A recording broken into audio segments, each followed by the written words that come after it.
Okay, so the beginning is an establishing shot of the wasteland that she's walking through, and we can see her drop the water bottle, and it makes like the only sound in the clip.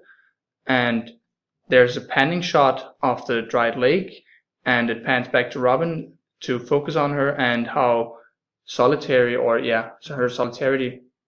So yeah, there are also these dead animals to kind of emphasize the wasteland that she's walking through. So yeah. And then it becomes nighttime, and we see that Robin is sort of sleeping. This results in a dream or a flashback where you can see the noose previously spoken about. And here we see Robin from a worm's eye view, where she's walking in the sun, sort of swaying. And here there's a focus on her feet walking on these dead plants and on stones, which again emphasizes the wasteland that she's walking through. Yep.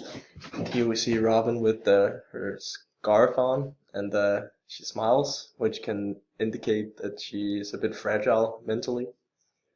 And it's a close-up, so we can see all her emotions. And now she takes off her scarf, which wouldn't be the smartest thing out in the desert with, I don't know how hot it is, but she's sunburned, which we're about to see. You can see that she's looking for something. Yeah. She smile again. Like,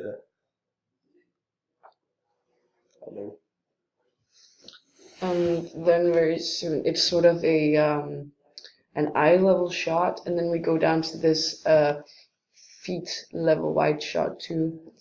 Not wide shot, but it's sort of a close up of her feet in a kind of slow motion, and then we have this. You could say it's kind of a on shoulder shot that focuses on the extreme sunburns she has gotten in the wastelands, and then she spots the water jugs that were left for her, and they are shown with this white ribbon, which is sort of a color that represents peace, and it's a positive color, you could say. And then it goes back to her in an extreme close-up, which shows her feelings very closely. She does a little smile because now she knows that she's been saved and that he actually did what he promised to do.